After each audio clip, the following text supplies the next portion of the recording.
Shalom Bapak Ibu Saudara. Puji nama Tuhan, kita boleh berada di tempat ini itu semua karena kebaikan Tuhan. Amin. Bagaimana kabarnya pada pagi hari ini Bapak Ibu Saudara?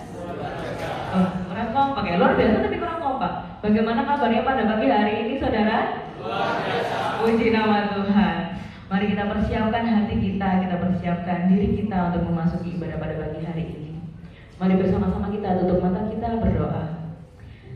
Terima kasih Tuhan Yesus, terpujilah Engkau, terpujilah nama-Mu Tuhan. Pada pagi hari ini Tuhan, dengan keadaan yang luar biasa Tuhan, kami boleh menghadap di hadirat-Mu Tuhan Yesus untuk memuji menyembah Engkau Tuhan.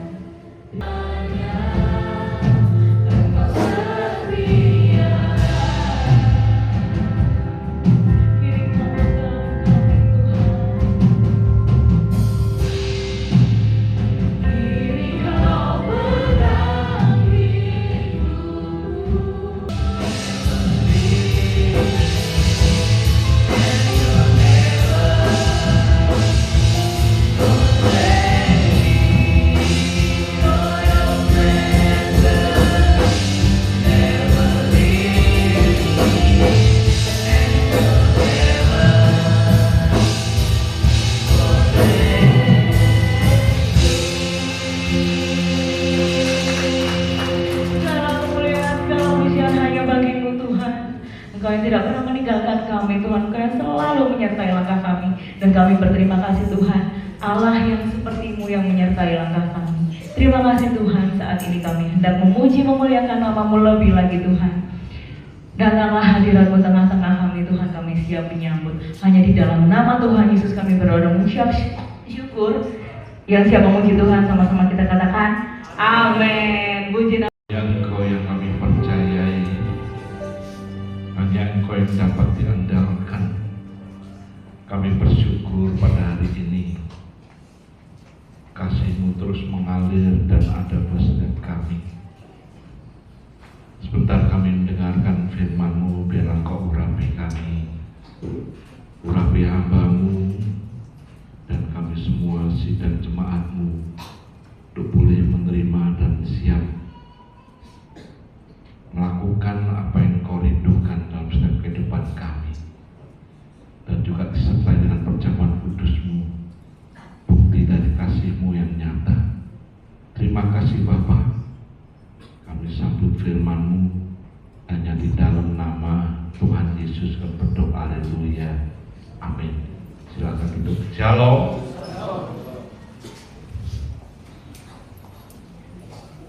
Kalau hari ini kita bersyukur sampai ada, sampai berdiri, bukan karena kuat gagah kita, tapi karena Tuhan yang selalu menyertai dan Tuhan berikan kekuatan.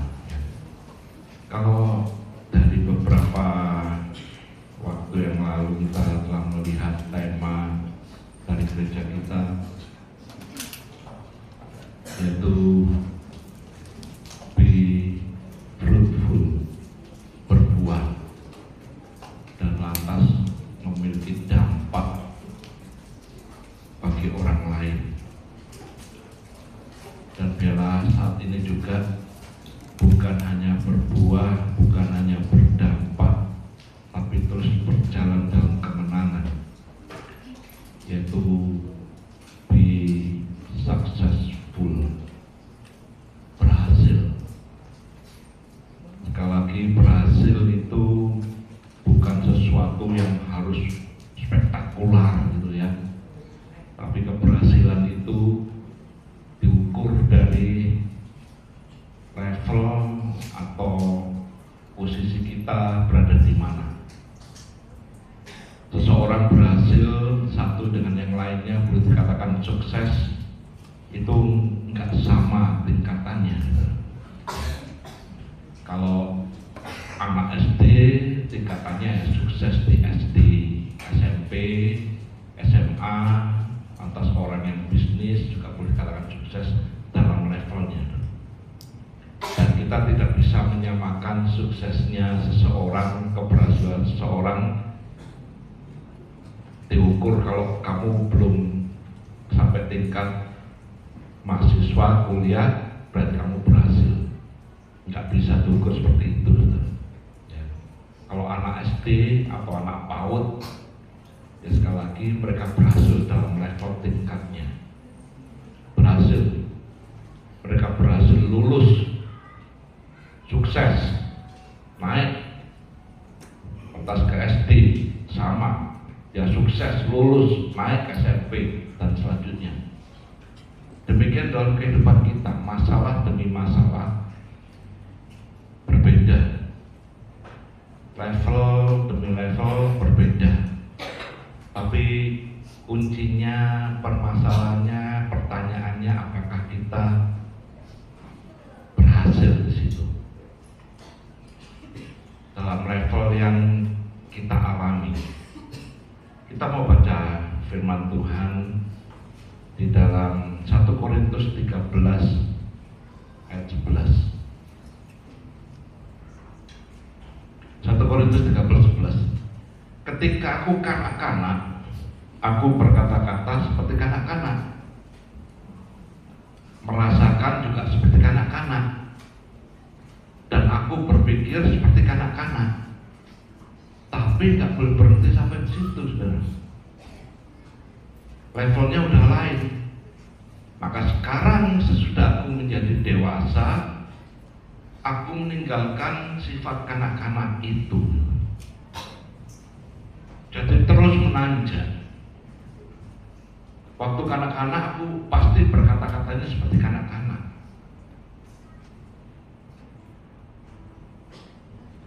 Merasakan cara berpikir juga seperti kanak-kanak. Ini ayat ini mengatakan engkau bukan kanak-kanak lagi. Dulu memang iya, aku berkata-kata seperti kanak-kanak dan merasakan mungkin perasaannya seperti kanak-kanak. Iya, berpikirnya juga seperti kanak-kanak. Tahu cara berpikir kanak-kanak enggak?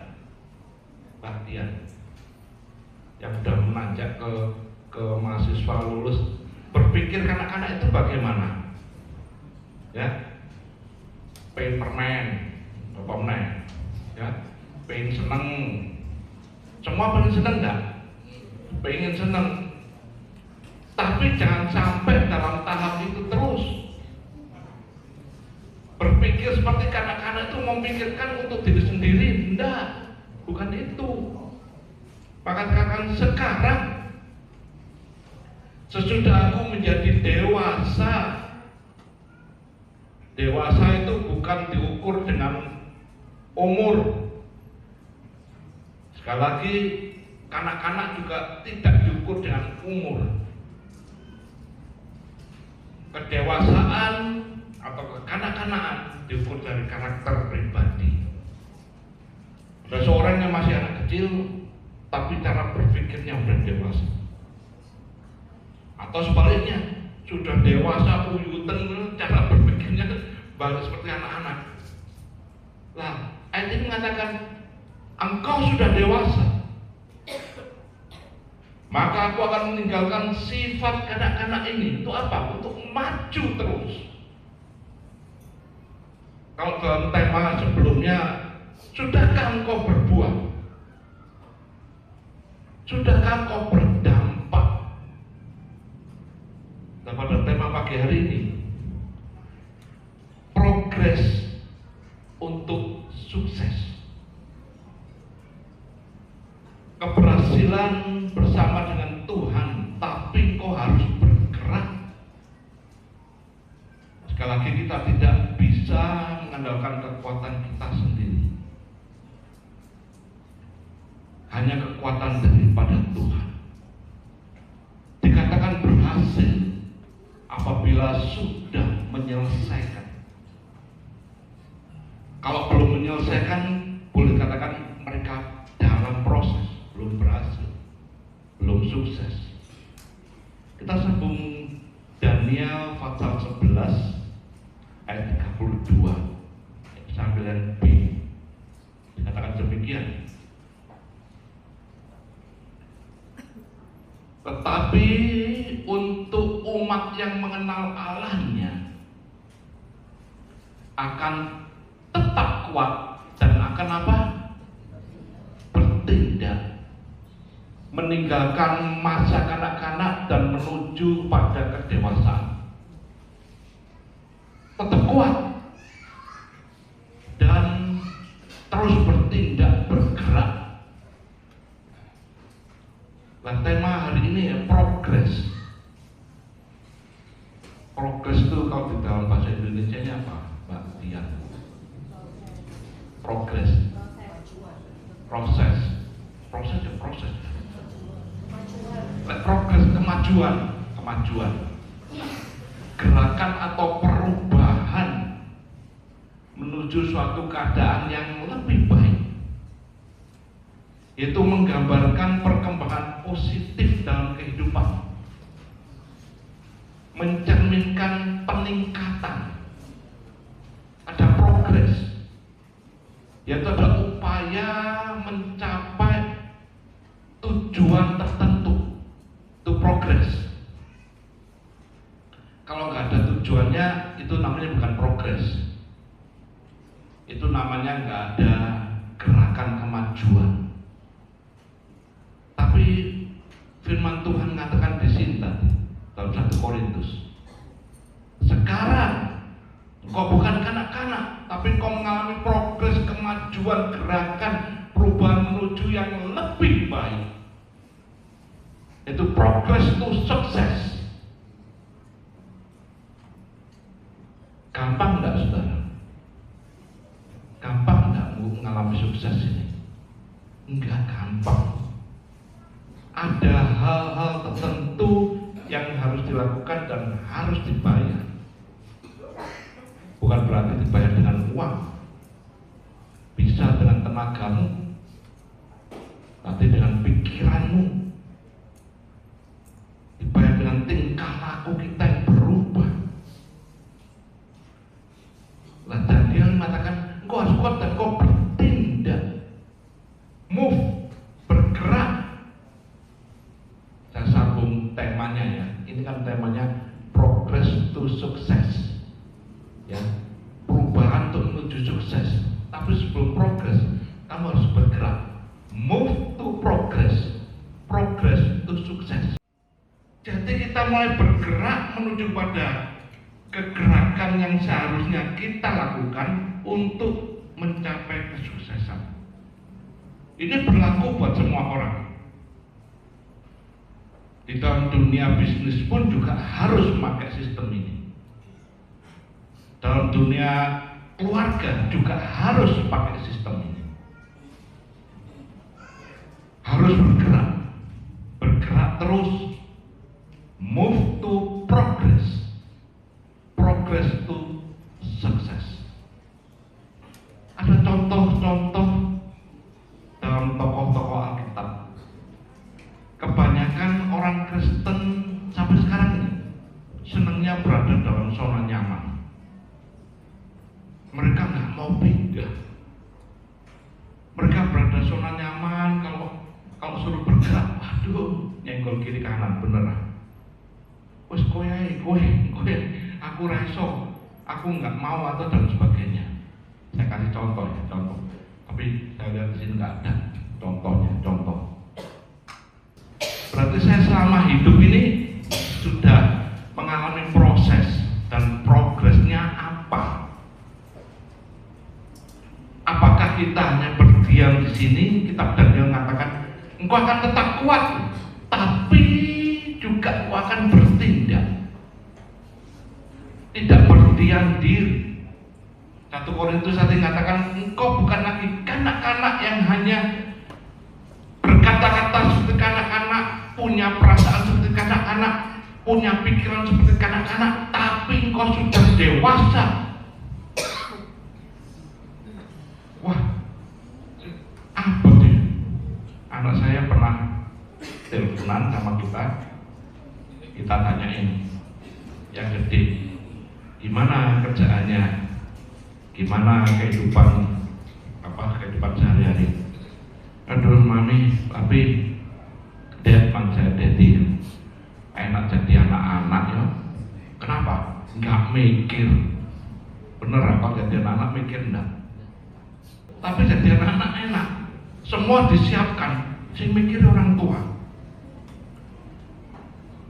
Hal ini juga terjadi dalam setiap keimanan kekristenan setiap pribadi lepas pribadi.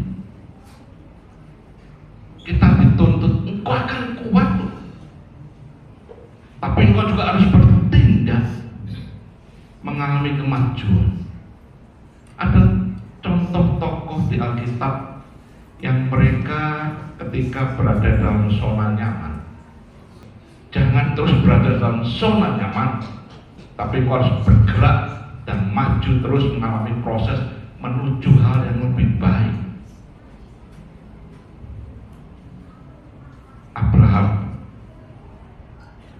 Abraham ini adalah sebagai contoh bapak segala orang yang beriman. Kenapa bisa mendapat julukan ini? Abraham ini adalah orang yang kaya dalam zamannya, sugih, ya, punya kendaraan banyak. Zaman itu kendaraannya onta, ya. Punya pegawai sopirnya banyak, jadi nyopir onta itu. Punya harta banyak, ya. Dia udah berada dalam zona yang enak, zona yang nyaman. Tapi Tuhan melihat kok bisa lebih kuat juga, bahkan jadi berkat buat orang lain. Maka diajak tinggalkan zona nyaman. Kemana Tuhan? Ke tempat yang aku tunjukkan pada mikir. Aku sana lo ini dari zona nyaman, mau ditunjukkan kemana? Nah ini proses. Tapi Abraham nurut dan benar-benar jadi. Dia bertindak. Ketika proses ini berjalan, maka Abraham akhirnya ditinggikan, dipermuliakan, hartanya bertambah lipat kali ganda. Ya, mengalami proses sukar iya, tapi harus ada tujuan yang disasar. Sekali lagi bukan karena kekuatan kita, tapi Tuhan yang ikut serta. Contoh satu lagi, Esther, Ratu Esther. Sebelum Esther menjadi ratu, yang dipilih saat itu adalah ada ratu yang namanya Wasti. Ratu Wasti ini dilengser karena tidak nurutin perintah raja, nggak mau ngajeni. Atas diganti, maka pemilihan terjadi. Esther kepilih menjadi ratu pengganti Wasti. Esther diingatkan, hati-hati kowe. Jadi ratu, kowe dalam zona nyaman. Kalau engkau nggak kuat dan engkau tidak bertindak dan engkau cara berpikirmu terus berada dalam zona nyaman, maka bisa habis bangsa Yahudi. Karena itu Haman yang jahat berusaha menghancurkan bangsa Yahudi, berusaha menghilangkan bahkan menggeser Ratu Esther.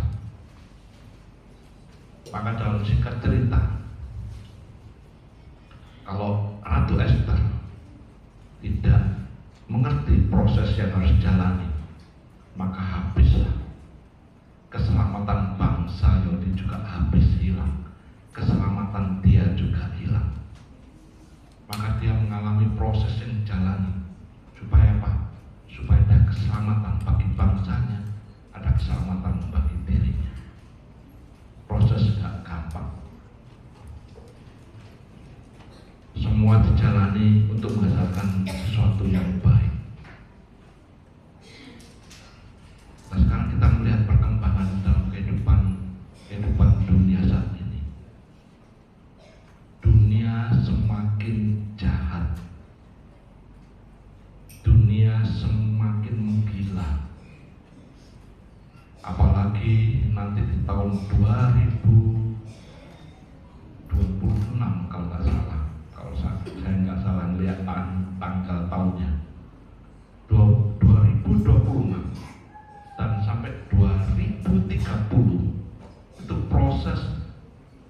AI gila-gilaan. Tahu AI ya? Ya. Orang nggak usah kawin meneh. Orang nggak usah pergi kemana-mana, kerja di rumah cukup. Ya. Pegawai dikurang kabeh, bablas kabeh babati. Nggak usah kawin-kawinan, saudara. Waduh repot. Kalau AI, dunia semakin jahat. Ya, bukan hanya laki-laki, bukan hanya perempuan, semua. Nah ini kan membuat Tuhan murka. Semestinya mendapatkan berkat yang luar biasa untuk mengenal Tuhannya dengan baik. Tapi zaman sekarang mereka mulai melupakan Tuhan. Maka firman Tuhan mengatakan ada yang suci semakin suci, ada yang jahat semakin jahat. Dan yang jahat inilah yang Tuhan ingin murkanya terjadi. Kejahatan dunia saat lalu terus bertambah-tambah, dan durhaka saat lalu pun itu membuat murka Tuhan semakin menjadi-jadi. Dan murka ini harus terjadi. Nanti pada akhir zaman juga sama. Murka itu harus terjadi. Kita baca dulu ya. Yeremia 23 ayat 20. Yeremia 23 ayat 20. 20 bukan 30. Murka Tuhan tidak akan surut sampai Ia telah melaksanakan dan mewujudkan apa yang dirancangnya dalam hatinya. Jadi koma, gak berhenti.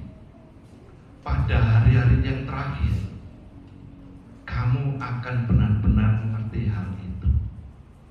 Hari terakhir yang kita ini sekarang. Kenapa murka Tuhan tidak surut? Dan apa yang dilakukan pada saat itu? Umat Tuhan nggak mau mencari Tuhan lagi. Saat ini juga sama. Kalau sudah perhatikan, umat manusia sudah mulai melupakan Tuhan. Mereka mencari yang lain. Bahkan mereka tidak mau mencari nama Tuhan. Coba bukakan Yeremia 2 ayat yang ke-6. Yeremia 2 ayat 6. Dan mereka tidak lagi bertanya di manakah Tuhan. Wes kau usah takon-takonan lah kalau Tuhan-Tuhanan. Mereka nggak bertanya di mana Tuhan yang sudah menuntun mereka keluar dari Mesir, yang sudah memimpin di padang gurun, di tanah yang tandus dan lekuk-lekuk, di tanah yang sangat kering dan gelap, di tanah yang tidak dilintasi orang dan yang tidak didiami manusia. Mereka nggak bertanya lagi. Oh, ini betapa jahatnya manusia ini. Mereka sudah berada dalam zona nyaman tapi tidak mau bergerak lebih maju lagi. Zona nyaman yang mereka ingini adalah untuk menyenangkan hatinya, menyenangkan kehidupan. Dan bangsa Israel waktu itu juga sama. Mereka mencari Tuhan yang lain, Allah yang lain. Ayat 11 boleh tampilkan, ayat 11 pasalnya sama. Pernahkah suatu bangsa menukarkan Allahnya, meskipun itu sebenarnya bukan Allah? Banyak. Saat ini pun juga sudah terjadi menukarkan Allah yang bukan Allahnya disebut sebagai Allah. Tetapi umatku menukarkan kemuliaannya dengan apa yang tidak berguna. Teguran pada Yeremia kepada umatnya, mengajak kita semua, ayo jangan berasa terus dalam zona nyaman, tapi kita harus bergerak maju, progres untuk sukses. Coba lompat ayat 12.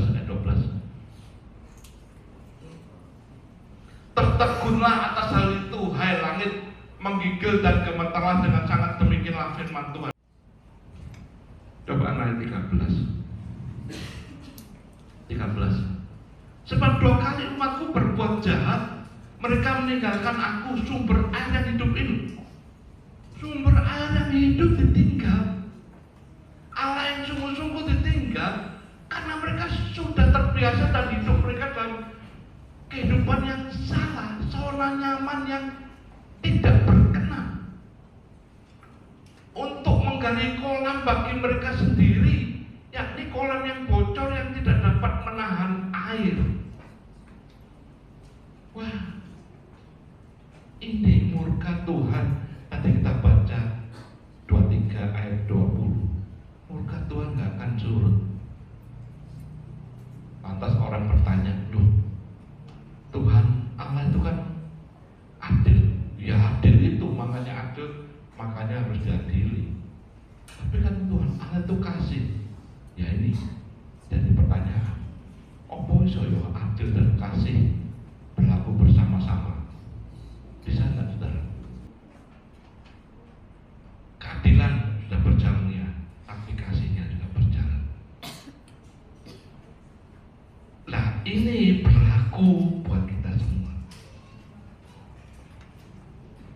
Kasihnya dan murka Tuhan nggak akan surut, keadilannya akan berlaku semua. Tapi kasihnya juga harus berjalan. Gimana caranya? Maka Allah menyerahkan anaknya. Ketika menyerahkan anaknya,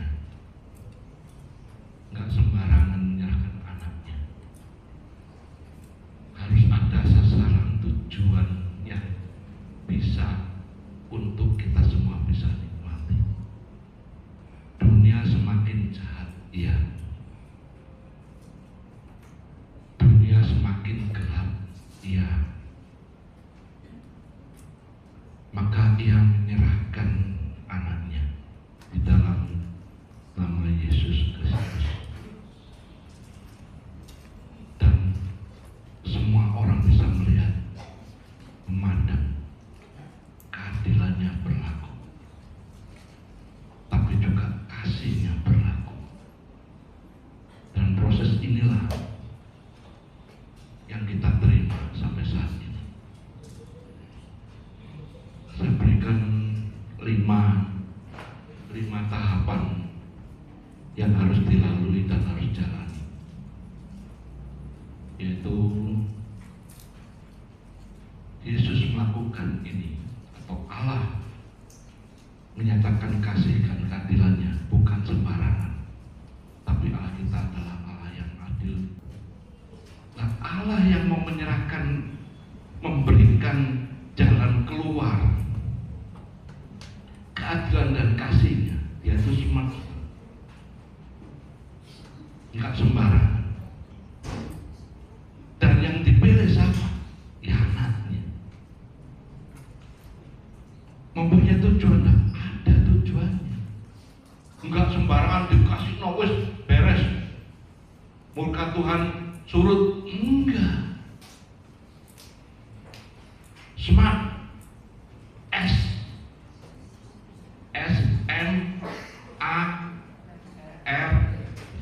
S itu harus spesifik. So Inggrisan tolong diterjemahkan. Spesifik ya Pak. Detail, khusus, apalagi spesifik. Tolong siapa yang pintar Inggris begini nih? Elsa. Harus spesifik. Ya, tanya Inggrisnya. What do I want to accomplish?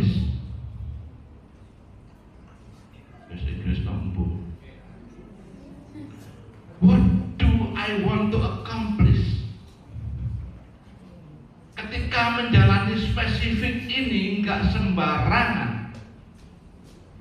Murka Tuhan harus terjadi. Bukan hanya keadilan saja, tapi harus kasihnya boleh nyata. Kok pakai smart kok ya?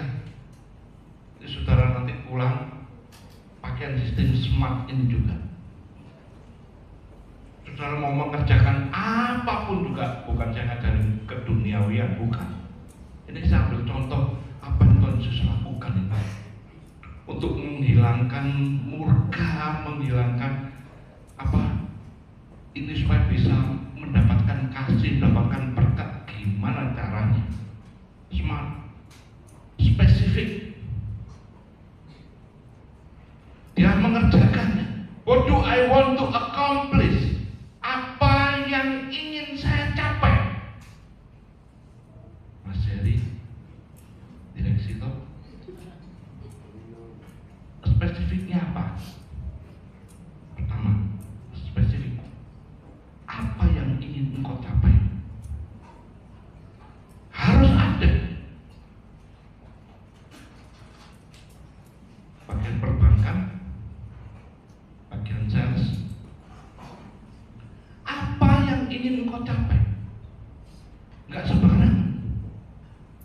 Yesus ketika dia menyerahkan dirinya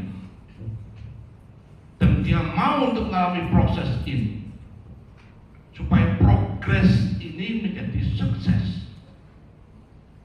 Apa yang ingin saya capai? Dia pikir, apa yang ingin saya capai? Apakah hanya disalib saja? Enggak. Selanjutnya spesifik ini.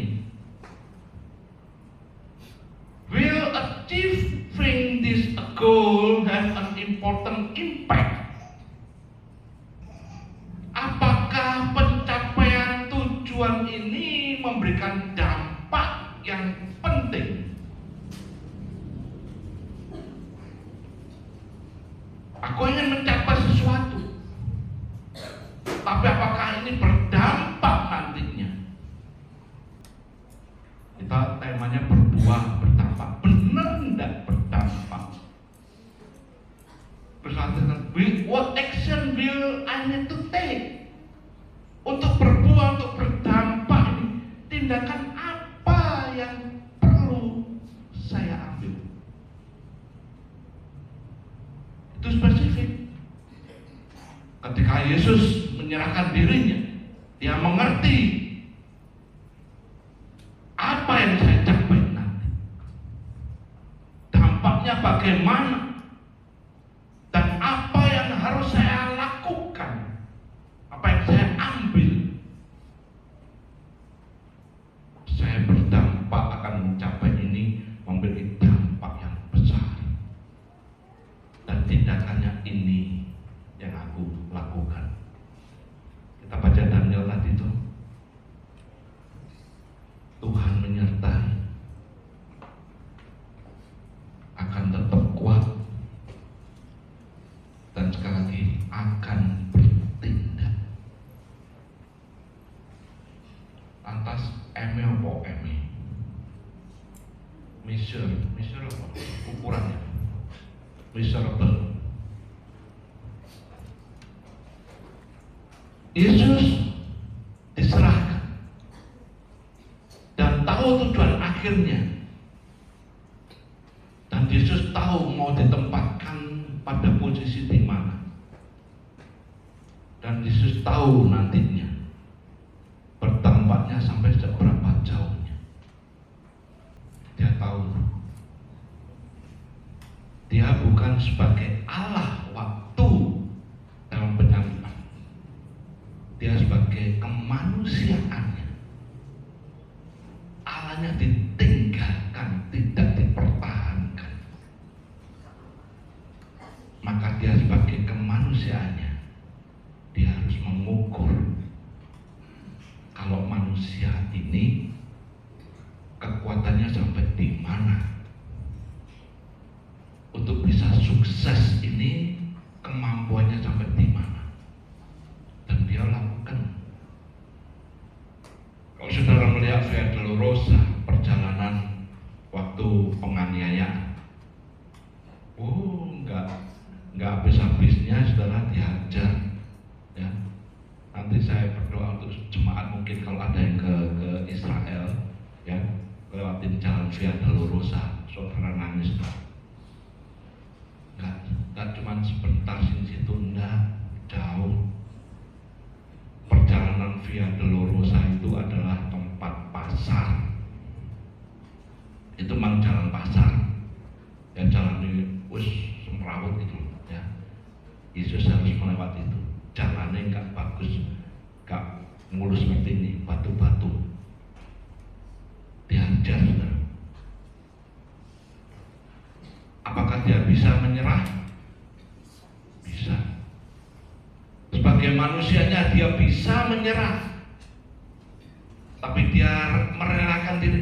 Aku pengen mencapai tujuan sukses, dan dia bisa mengukur kemampuannya. Kalau aku diajar sampai sini, Via Dolorosa, gimana rasanya? Ya, gimana? Sampai di mana kekuatanmu? Sebagai manusia, dan berpikiran sebagai Allah, Allah kayak mati, tapi sebagai manusianya, saudara baca firman Tuhan, maka dia di dalam kemanusiaannya, dia menjalani sakit, iya, mengukur kekuatan, miserable, diukur. Kemarin Jumat saya kasih kesaksian tentang gigi saya, ya. Saya ngomong sama istri saya, gigiku sakit ini, udah berapa minggu, sebulan, 2 bulan. Dia nak dokter, kasih obat. Saya jawabnya apa? Rasa no, ya, sakit no, rasa no, opin kerosopin kuat sampai piro sakit, kata cabut-cabut terus. Rasa no, ini setengah mati loh. Cepat pengen rasa no sakit gitu, ya. Kalau sakit gigi lagi kumat, ono ngomong, pengen tak tonjokin terus, rame. Begitu, suaranya cekot. Tapi saya bilang, rasa mohon, enak gak sakit ya. Pengen mengukur kekuatan saya gitu loh, saudara. Apa kira gak kuat juga. Saya pergi ke dokter, ditempel apa cabut, aku gak usah mikir 2 kali, cabutan saya gitu, cabut, cetek, selesai. Ya. Ketika Tuhan Yesus sekali lagi menyerahkan dirinya untuk menjalani semua, karena dunia ini semestinya ini akan hancur, murka Tuhan pasti akan terjadi. Lah Yesus pengen menjalani, gimana sih murka Tuhan ini, gimana sih sakitnya ini, bagaimana diukur dan kekuatan kemanusiaannya, dan dia lewat. Jadi kalau kita semua sebagai manusia merasakan, oh iya Yesus sebagai Allah, bukan. Dalam hal ini ketika disalib sebagai kemanusiaannya, merasakan sakit, iya, sakitnya setengah mati, iya.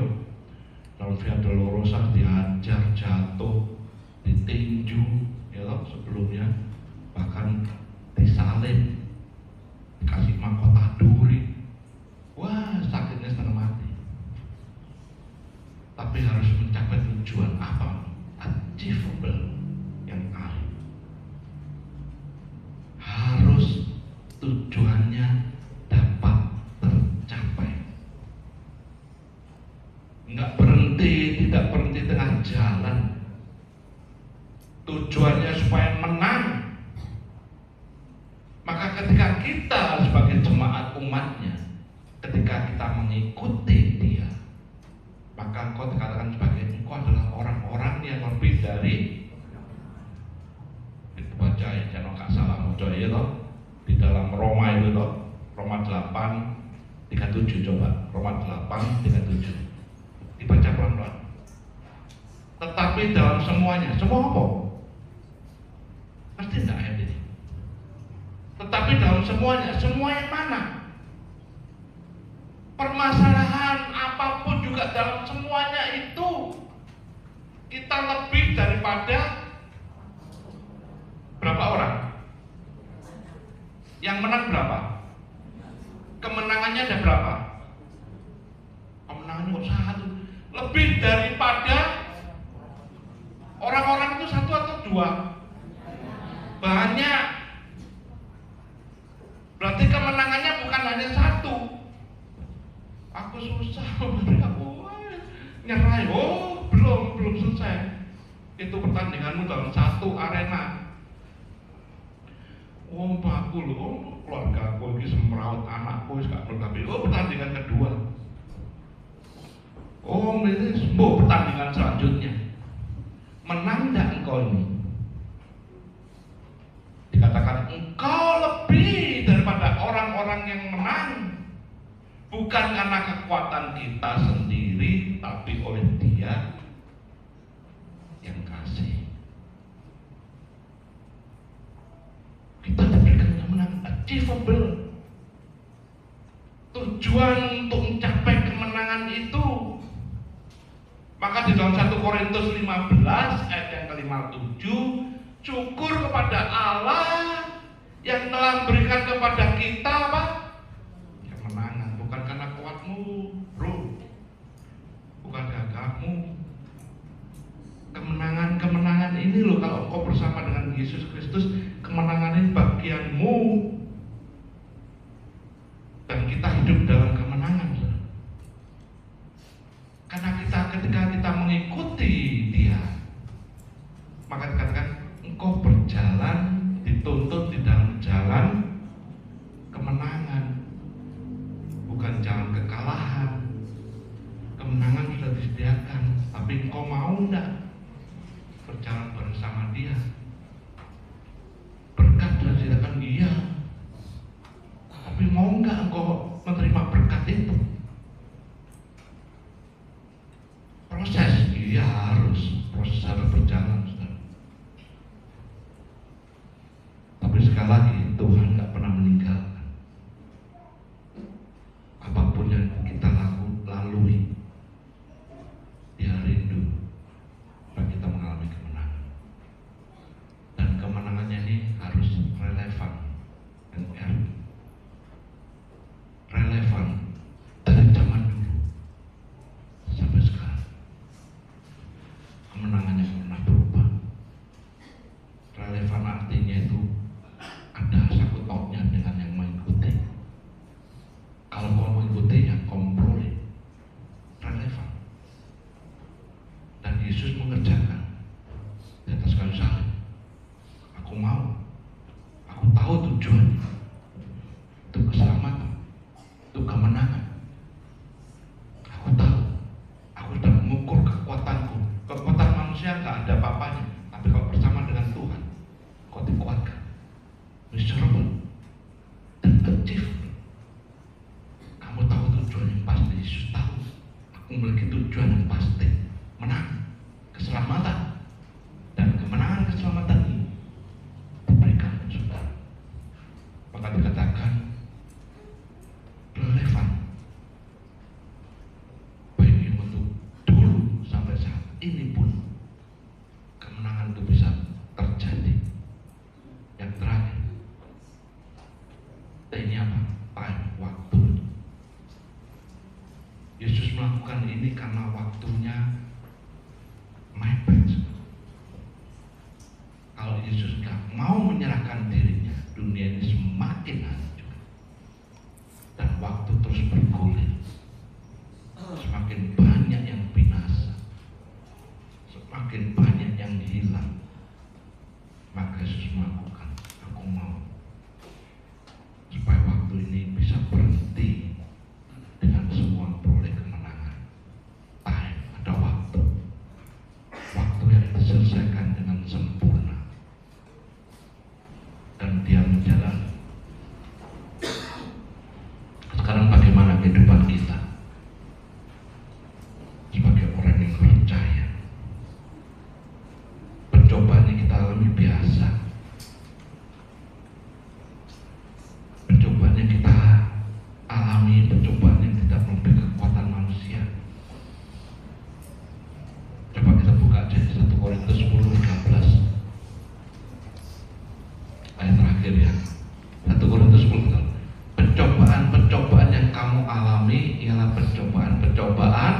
luar biasa.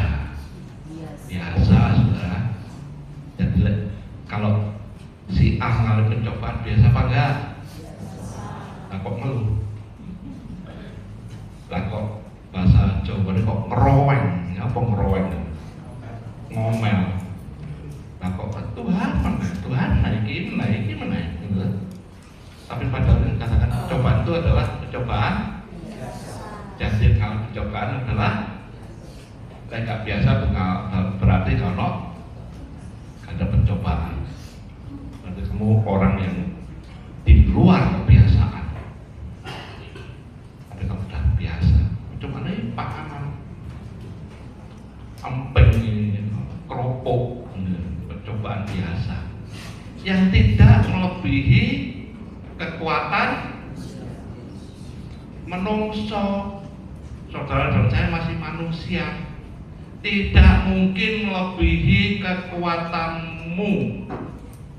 Terus pikir, kita diajar untuk berpikir secara dewasa. Pernah enggak pencobaan ini melebihi dari kekuatan kita? Ada yang pernah merasakan? Sekarang saya ajak saudara tarik nafas, ya, ikutin saya. Angka ketiga, tarik nafas.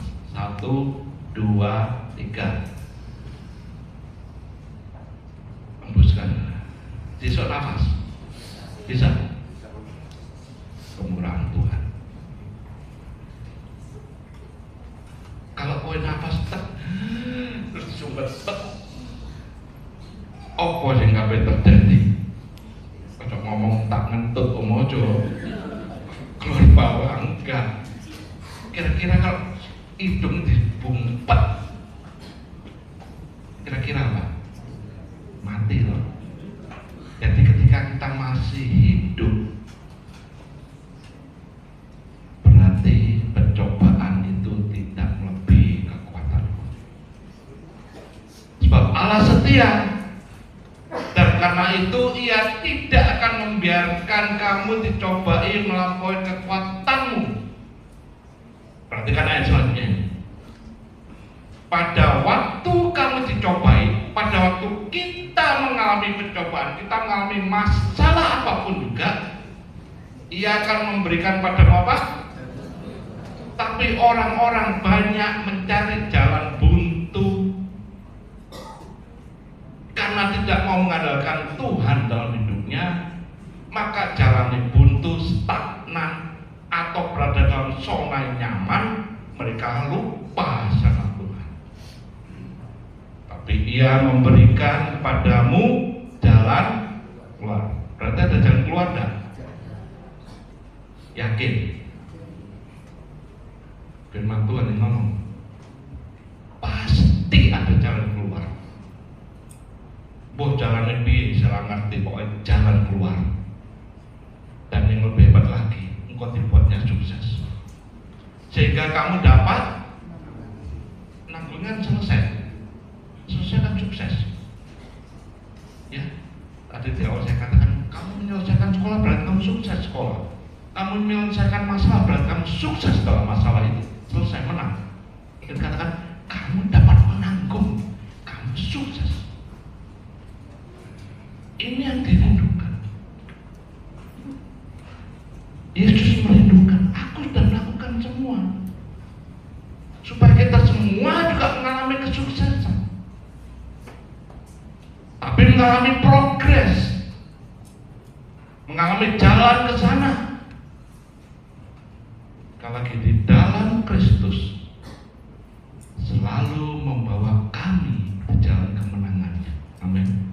Wah, saya bersyukur, terima kasih ya. Ternyata wong Kristen ini semestinya kalau sing kalah, semestinya wong selalu dibawa jalan kemenangan. Lah kalau sing kalah, ya itu orangnya enggak mengerti, belum memahami. Aku kalah menang, kalah bukan kalah, belum waktunya menang. Bukan kalah, belum waktunya menang. Katakan ada waktu time. Waktu ngerti, terus kejar. Tapi kalau kita terus bersama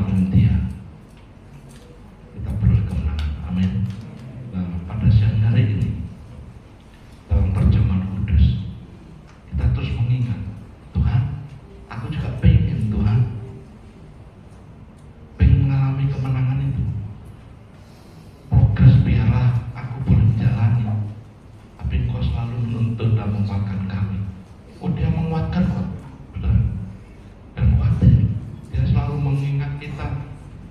Yesaya 40 coba. Yesaya 40 ayat 17 terakhir, benar-benar terakhir. Tapi murek noy bumi loh. Yesaya 40 29. Dia memberi apa? Lelah belum? Belum lelah toh? Berarti 30 menit gak apa-apa nih. Dia memberi kekuatan kepada yang lelah. Terus aku kecil, aku kecil Tuhan, hadapi masalahku kadang diberi kekuatan dan menambah semangat kepada yang tidak berdaya. Pernah nggak ngalami nggak berdaya hadapi masalah? Sering. Ngerti aku jawabannya. Tapi ini loh kuncinya. Dia memberikan kekuatan pada saudara, pada yang lelah. Dia menambah semangat men. Kayak orang anak muda cemut, ya cemut ya. Ya itu semangat. Wah, enak kalau semangat gak ngalami. Loh saya juga ngalami. Semua orang jangan mikir hamba Tuhan gak pernah ngalami. Pendeta pernah lebih akeh masalahnya. Tapi rambut kelas medil. Masalahnya tambah banyak cara hamba Tuhan pendeta. Kalau dalam pimpinan, berada dalam pimpinan, posisi pimpinan, Mas Jerry direksi pener, bos ya. Masalah lebih banyak. Orang semakin naik ke pohon tinggi, anginnya lebih gede apa orang? Lebih gede. Lek kowe gak kalau munggah ya nangis sepuluh saya. Karena angin. Ada satu pepatah mengatakan demikian. Pepatah ini bagus. Tidak ada nakoda benar nakoda. Iya Mbak Mai, supir kapal itu jadi nakoda. Nakoda benar. Kapten apa namanya? Kapten mana kayak kaptennya Abriono kapten. Nakoda. Tidak ada nakoda tangguh. Perhatikan ya. Tidak ada nakoda tangguh yang lahir dari air laut yang tenang. Wis, boleh dikatakan nakoda yang tangguh atau nakoda yang cecek. Tidak ada nakoda yang tangguh, tapi mereka lahir dari air laut yang tenang. Oh, bukan nakoda itu. Itu kowe nak kenderan supir perahu. Gak perlu ombak yang gede. Apabila nakoda yang tangguh bisa melewati dan menang atas badai. Hidup kita banyak mengalami badai, tapi engkau sebagai nakoda yang tangguh, amin, bersama dengan Dia yang memimpin engkau di jalan kemenangannya, amin. Yuk mari kita berdoa. Terima kasih Tuhan, Engkau sungguh baik. Engkau membawa pada kami satu proses untuk menjadi sukses. Dan Engkau tidak membiarkan kami ketika kami menjalaninya. Engkau selalu bersama-sama dengan kami. Bahkan Engkau memberikan yang terbaik pada setiap kami. Anugerah yang terindah Engkau berikan pada setiap kami. Dan biarlah kami menjalani hidup ini tidak gampang menyerah, tapi kami terus maju dan bertindak, berpikir, berkata-kata sebagai orang yang dewasa, menang bersama dengan Engkau.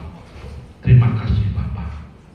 Biarlah firman-Mu menjadi rema dalam kehidupan kami, dalam kehidupan setiap anak-anak dimanapun mereka berada.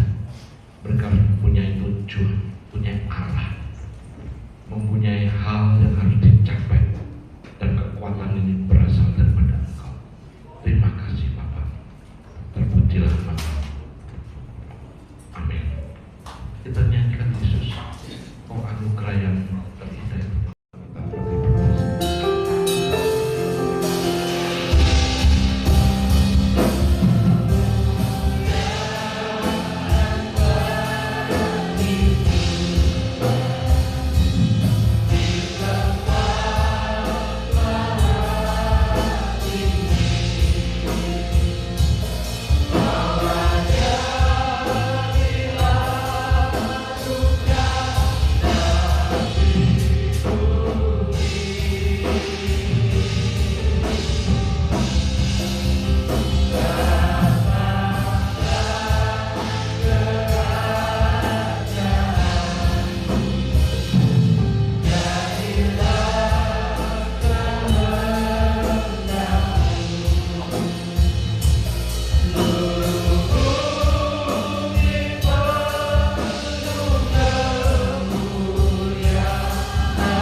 ditinggikan, Engkau dipermuliakan, maka kami semua memperoleh kasih karunia dan kami juga ditinggikan bersama dengan Engkau.